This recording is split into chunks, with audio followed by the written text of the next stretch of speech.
All right, so I'm going to talk about something that most people, when I talk about it, or when I write about it on Facebook or something, they I tend to get the same kind of responses back from people or comments, like stop harping on it, don't keep on talking about it, or put it in your past, and blah blah blah blah blah. But the thing of it is, it's not in my past, it's my present. The past created the present situation where I am right now, and it's the bottom line is all about money, and I know I harp on the fact that money is the root of all evil and causes every problem in this civilization, uh, but it does, and so coming up to my three year anniversary. Sorry, my hand nails are dirty. Find out that if you live in you can't I can't go and wash my hands all the time. It's hard to wash once in a while with water and wipes or something, but you don't really get a good hand washing unless you get soap and water. So I tend to have like fingernails that are pretty filthy now until in the morning when I go and find in the bathroom to wash myself. Um, so 3 years I've been out here homeless. It was June. Um, I guess it's 2021, June of May, the end of May, 2027, 28, around then, when my ex-girlfriend decided to understand what I was doing and understand my shamanic practices, and what I was starting to do again after not doing it for a very long time. Since like just after Occupy Wall Street and before I met her, kind of thing. And I was up for a couple of days, and she didn't know what to do, and she called somebody, and this guy, a friend of mine, that also does plant medicine, but fucking screwed me over that day because he told her to call the crisis squad on me, and they called the crisis squad, and they came. And crisis squad in New Jersey is the squad of cops that come in with one lone. Um, um, I guess medical person or whatever they are considered, psych ward fishers, psych ward, fishing for psych ward, psych patients, whatever. Woman from Mammoth Medical Psych Ward, um, and they came. Then also my backyard was surrounded by them, and like five cops, and this woman. And the cops asked me, "Oh well, your girlfriend says that you're having problems and you guys are breaking up and this and you're acting, you're depressed, you're suicide." No, I'm not anything. I'm just in the backyard talking to God, man. I'm fine. I'm a little nervous now because I got six cops around me, but with uh, bulletproof vests, like like I was gonna have a gun. I'm like.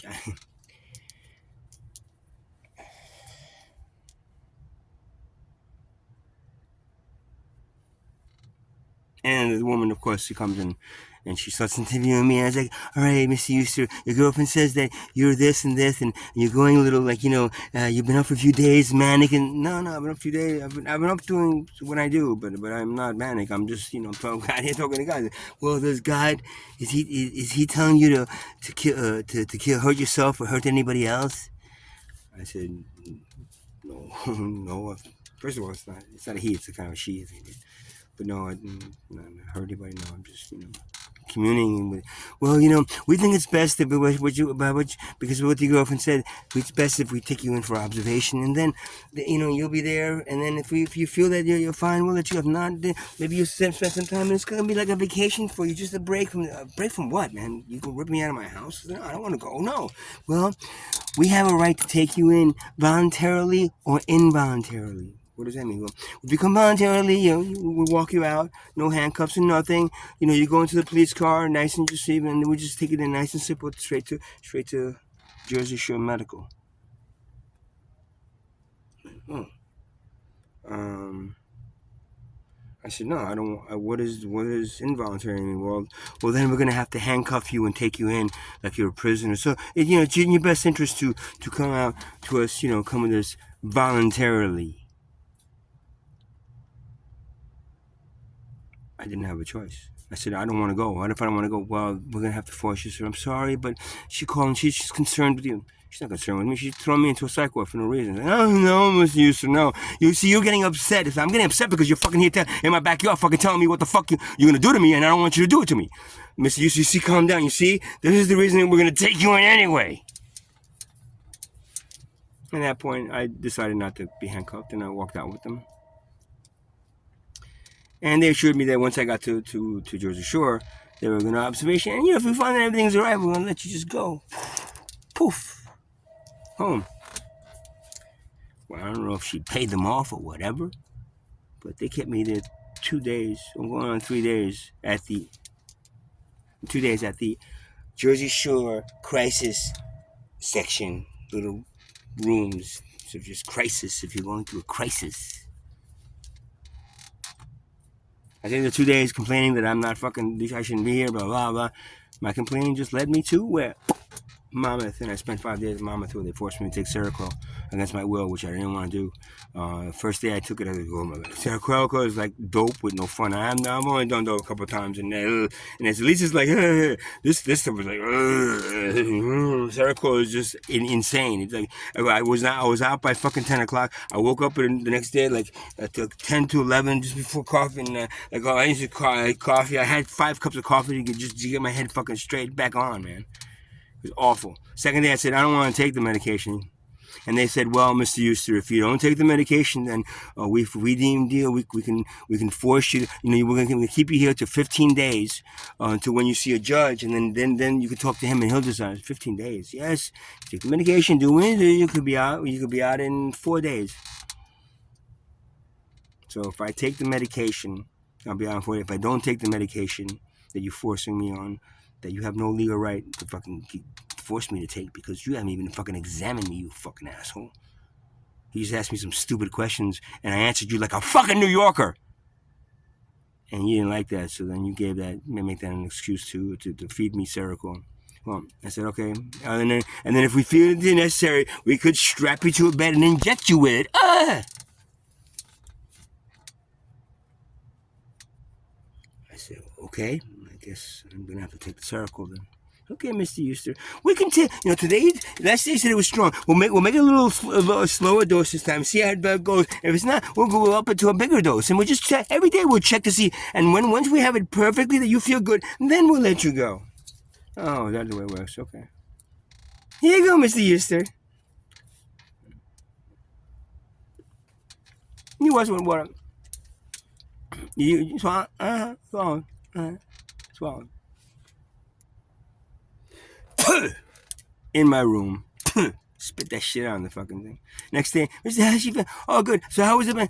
I think it was good. This is much better. It wasn't as strong, and I kind of feel better. I felt good, better last night. Then never. Good, Mr. Houston. Would you try it high dose? No. I think this is a perfect dose. You feel? Yeah, I'm feeling right on, sir. Okay, here you go.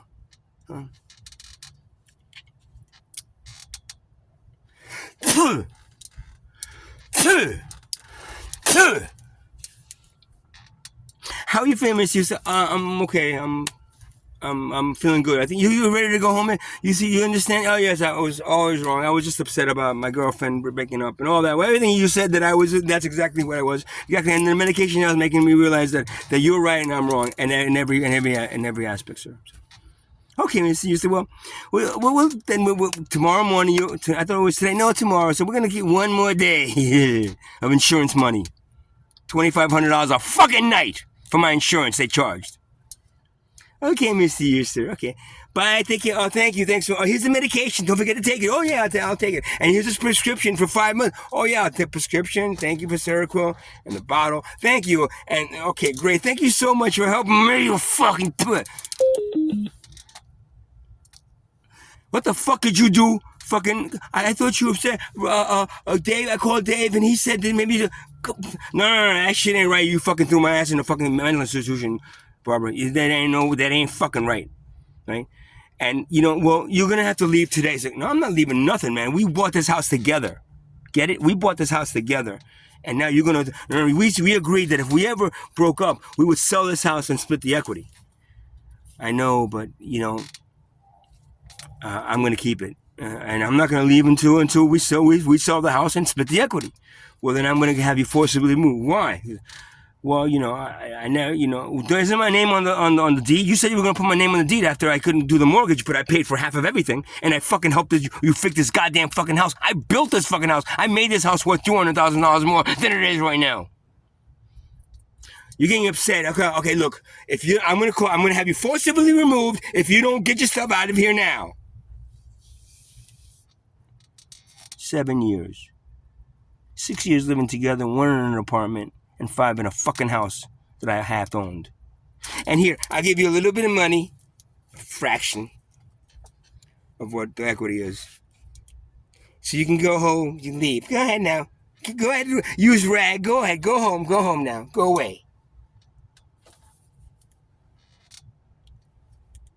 I lost my house, I lost my girlfriend, sorry.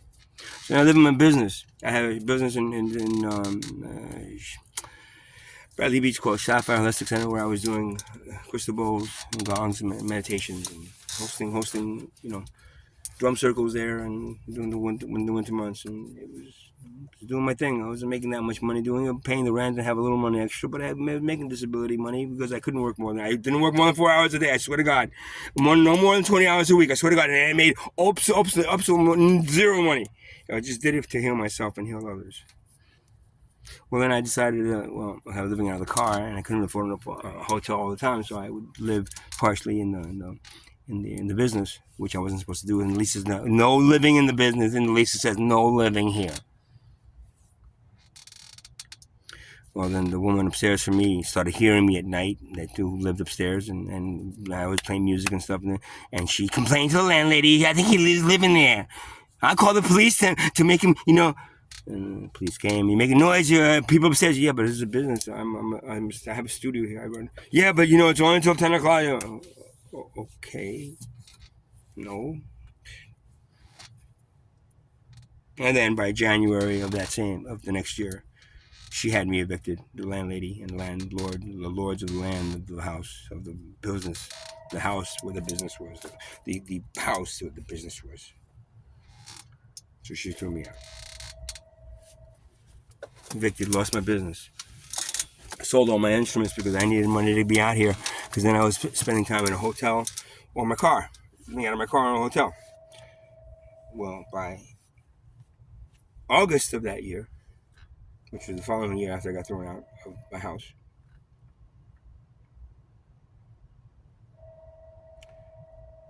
my car was impounded for a long time.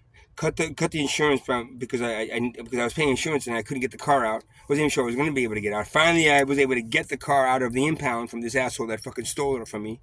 For after 6 weeks, and he wanted $8,500 of the car, and I'm not going to give you $8,500 for this fucking car. It's not even worth that much, man. It is, but it's not. And what the fuck, man? What, are you crazy? I'm not going to give you I don't have $8,500 to give you for my fucking car. So, Jacques from CRT Management too.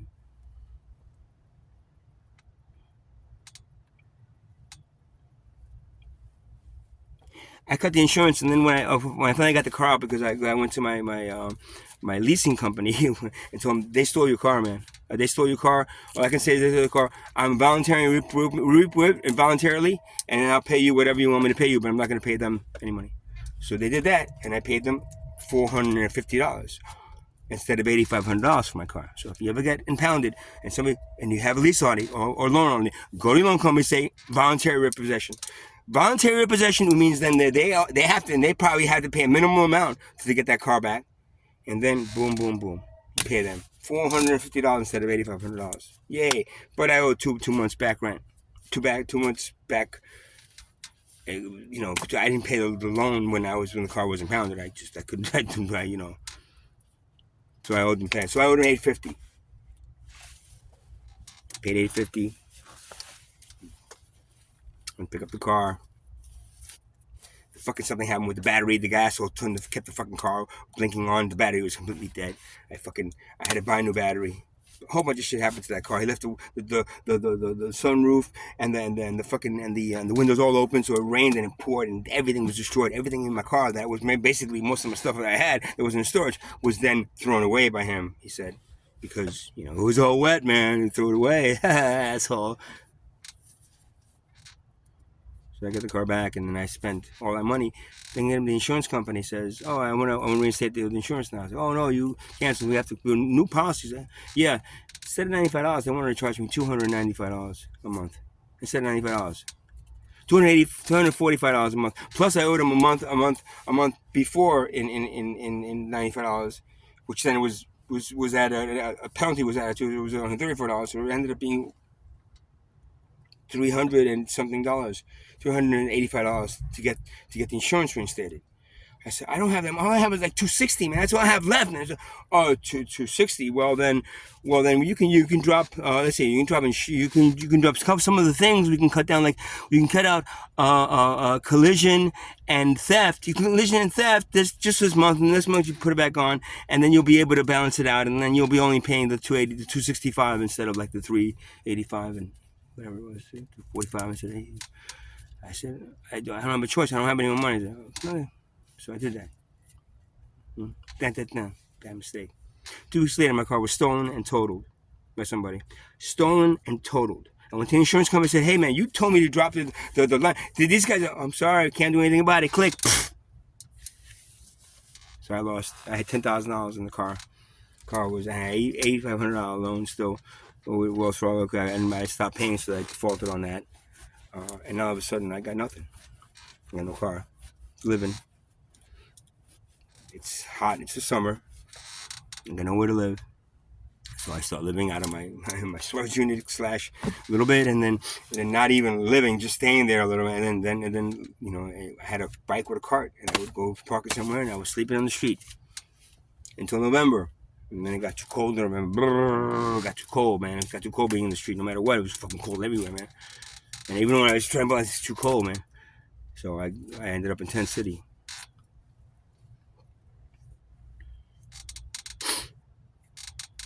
Where then I had scooters stolen and other things stolen here, and I have everything of value. Anything of value that I had that is not in the storage unit, which is not a lot. It's my paintings and a few other things that I'm probably going to lose this month too.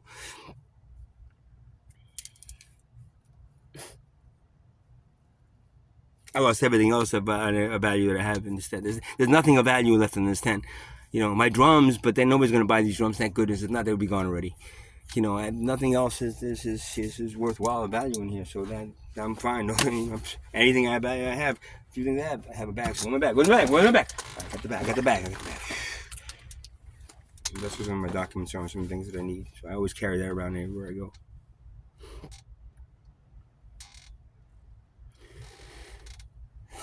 And here I am, stuck in hell, man. That's what this is, hell. Right? And the hell that is homelessness. This is where I'm stuck right now.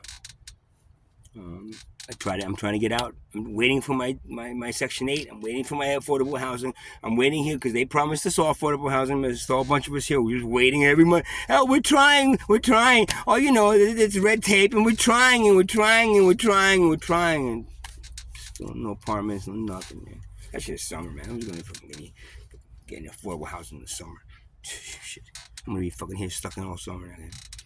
Unless I just, when I get my disability money, I take that shit and I just leave and I don't look back. And every time I get it, I want to do that so badly, and then something pulls me back in, and then I end up blowing my money and whatever. This life out here, it sucks. It sucks so bad that, the little things that you have that can make you feel a little bit normal, you blow through so fast that then all of a sudden, for the rest of the month, I got fucking 17 days left. 17 days left of poverty, of intense poverty, because I'm fucking broke as hell right now. Intense poverty. I'm looking around and see things that I might be able to sell for just some food later. Intense poverty for the next 17 days instead of 10 days. Because I blew through my money so much fast way, because some people know, hey man, can I take a shower? Oh, I'm really good. Oh, can you do? Hey man, can I please? Please. What am I gonna do, man? Don't know. I'm there. I'm in the same place they are. And it's a few people that used to help me. I say, please, can you help me? They go, hey, sorry, can't help you. Gave you enough. All right, so guys, I'm 17 days completely broke down, and 17 days I gotta go. poverty until I get that money. And I hope to God that when I get there, and I'm like, boom, get a car, boom, and just go. Just drive wherever, just drive until there's no more gas in the car. And you go, where am I? All right, I'm far enough away, I can't walk back, right? Okay. All right, fuck the car, let's go. So I'm hoping that's what I'm trying to get myself to do. And it's like a brick wall. You know, all of a sudden I'm fucking stung to a cross going, you ain't going anywhere, bro. We need to bleed you in for a little bit. We need to suck you. We need to get all your blood out of you and bleed you to death, man. Again. Excuse me. Where's that water at?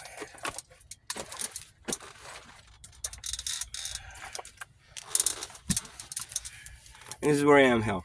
So my observations for the last 3 years and things that I've gone through, and things that I've learned. Lots of things that I learned, man. The biggest things, of course, are that you never trust anybody, including somebody in a relationship with. I was with her for 7 years, and she had wings, and all of a sudden they turned into like fucking talons that just ripped me apart. Wings, talons. Wings, talons. Gosh, I mean, do you see? You're blaming other people for the things that happens to you. That thing that I was in a relationship with, took my house, caused me to lose my business, caused me to lose my car, all the instruments. It took me 8 years to fucking build up. I had to sell. And I'm out here trying desperately not to lose my soul. Okay. Not blaming anybody, but that started it, and I haven't been able to stop it. Never trust anybody when it comes to money. Relationship, anything. That house, when I paid for half of everything, half the mortgage, half the down payment, half the expenses, which I fucking did a lot of work for. I was the workhorse. All those things, I should have forced to see my name on the deed, as she promised me it would be, because I couldn't be on the mortgage because my credit. But then afterwards, she could have put me on the deed, but she never did. And if I'm blaming somebody for that, yeah, I'm going to blame the person that promised to put me on a fucking deed where I could have a fucking $100,000 worth of equity in my fucking bank account from the house that I broke my ass off to fix. Instead of living in a garbage dump behind a supermarket in a tent, as she's enjoying that house with a restraining order from me. And not because I've never hurt anybody in my life, especially a woman. I would never fucking put my hand on a woman. Yet, I have a restraining order against me because, the truth, she just didn't want to hear anymore. And she ripped me off. Never trust anybody when it comes to contracts or any of that bullshit. Because money is more important. That's my next one. Money is more important than human life. Okay?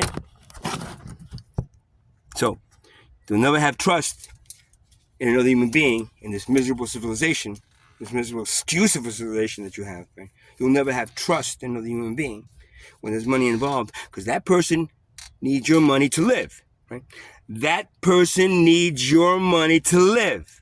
And when it comes to them living or you or taking the money from you, there is absolutely no way they would choose letting you walk away. Ever. When push comes to shove, money is more important than human and planetary life. Big lesson. Not even the most sweetest. You guys are such a sweet couple. Oh, you drum together and everything. Oh, it's so cute.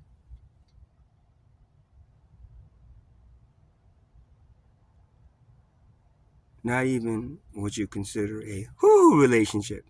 Wow, it was made in heaven. Will you be able to trust when there's money involved?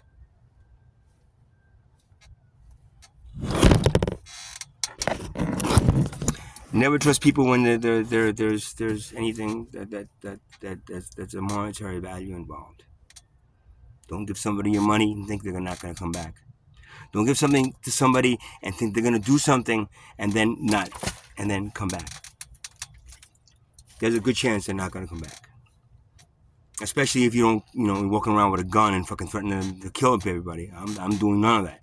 I'm a fucking 5'5", 145 pound, Italian dude, man. I'm not out there. I'm not fucking gay. I'm gonna fucking blow your fucking head off, man.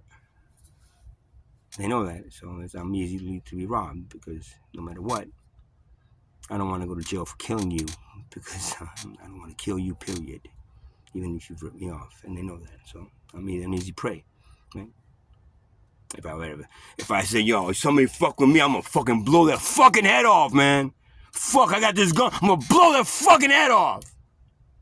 Right? If I did that, then they would be scared and not take a chance with me, rob me. But I'm like, hey, man, peace and love, man, peace and love. Respect everybody and don't hurt each other. I'm like, oh, like, great, so I can rip you off, man. You ain't gonna hurt me if I rip you off. Never trust anybody when it comes to money. Can't trust any other human being, period. Don't think social services out here social services is going to help you. Come on, you need help? Come on, the government's going to say, come on, we're going to help you because you need help. No. You got to be the lowest of poverty for the social services to help you. If not, they'll turn you away. If you make a couple of dollars more than what's prescribed as being the exact amount of money that they need for you to be able to, it's you make less than $500 a month? You make 25, and this is not India, man. You know what I mean? This is not India. You make less than $500 a month, that's pretty fucking bad. And you're right, they deserve help.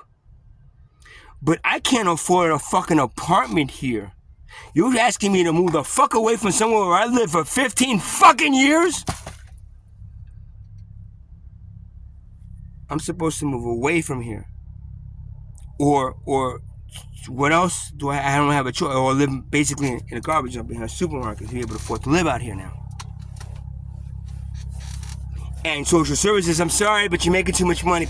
Making too much money just because my money I can't afford an apartment, a one-bedroom apartment, and a studio. I can't even afford a studio. You can put a room in a house with like 25 people, sure, okay, but that's not me. But I can't afford, I'm a 50-year-old man that fucking worked since the age of 11. And I can't afford an apartment where I've been living for the last 15 years, right? I can't afford an apartment on what I get for my disability money that I worked for 25 years for in corporate America and paid heavily into. I'm not living off the fucking government. I'm living off the money they fucking took from me. From my check! And you say that's too much? Yet, there's no way I could afford that and actually eating in a place where I lived for 15 fucking years? So anything you hear about social services helping, we're here to help, come on in. No, their main job is to say, fuck you, get away, sorry. Next. Great. How much? Great. We saved over $10,000 this year, so we all get bonuses. Yay! For turning people away. Because that's what your fucking social services does. Nothing. And if anybody sends me a fucking stupid email again about some fucking stupid program that doesn't exist, I'm gonna fucking throw up on it. Because they don't exist. Therefore, the poorest of the poorest of the poorest of the poor. Everyone stuck in the middle has to what? Live on pennies until their next fucking check. So it doesn't exist. Help for the poverty doesn't exist. Help for homelessness doesn't exist. What exists is a bunch of snivy fucking assholes that make too much money to be able to give. No, I'm sorry, I can't. I gave you too much. I was expecting you with the $20 I gave you to fly out of that hole and be yourself again.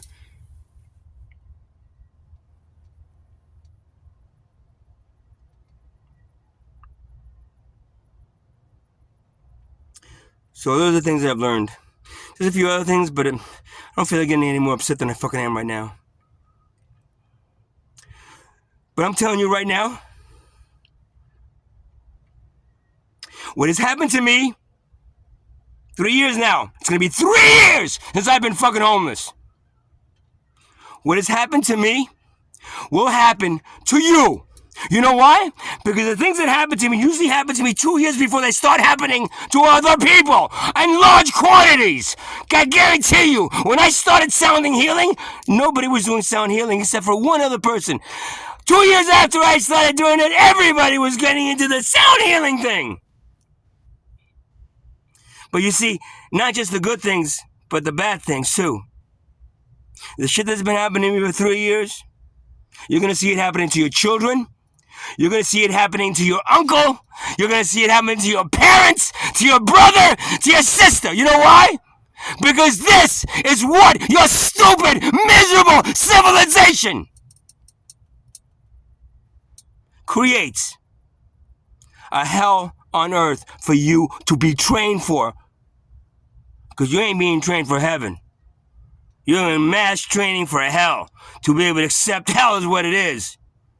So if you think you're going to heaven at the end of this, think again. Happy anniversary to me. 3 years being homeless. With absolutely no fucking help from any of the social services, any of the stupid people that come here and fucking tell us, yeah, we're working on getting you a house. We got you a house all the way down there, around over there, and woo over there. Is that good? No, I could have got that myself. I didn't need you to do that. I needed you to fucking get me a place where I've been living for the last fucking 15 years that I can afford. Without having to what? Yeah. Sit behind a desk and listen to your fucking ass screaming at me? Well, now I'm screaming at you. So fuck you. Take care now. Happy anniversary to me. Yeah.